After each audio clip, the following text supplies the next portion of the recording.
அருணுடைய அந்த விஷயத்த வந்து அந்த லேபர்ன்ற வார்த்தையை தான் நீங்க வந்து தரக்குறைவா பாக்குறீங்களா அப்படின்னு அதை மாத்தினது வந்து எனக்கு ரொம்ப ரொம்ப கஷ்டமா இருந்தது.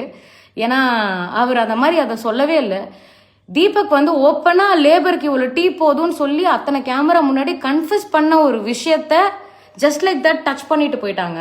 ஆனா அருணோட மூளைக்குள்ள போய் நீ இப்படிதானே நீ யோசிச்ச இதை பத்தி அப்படின்னு சொல்லி ஹோஸ்ட் முதற்கொண்டு அதை மைக் மூலியமா பேசி கார்னர் பண்ணும்போது ஆப்வியஸா யாரா இருந்தாலும் பயம் வருங்க. யாரா இருந்தாலும் ஆடிடுவோம். நம்ம பேர் இல்லை தப்பா போயிடுச்சோ, நம்மளை தப்பா புரிஞ்சுக்கிட்டாங்களோ அப்படின்ற ஒரு பயத்துல அருணுக்கு அதை சரியா எக்ஸ்பிளைன் பண்ண வரல.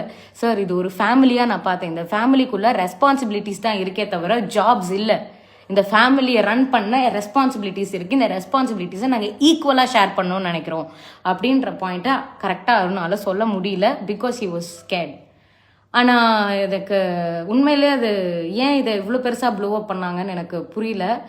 அண்ட் அதுக்கப்புறமா நடந்த அந்த மைக்கில் பேசினது, கன்ஃபெஷன் ரூமில் பேசினது எல்லாமே டேமேஜ் கண்ட்ரோலாக என் கண்ணுக்கு தெரிஞ்சுது. அதுக்கு இதை பேசாமலே விட்டுருக்கலாமே. இதை எதனால 40 நிமிஷம் பேச வேண்டி இருந்தது அப்படின்னு ஒரு கேள்வி வருது. நீங்க என்ன நினைக்கிறீங்க?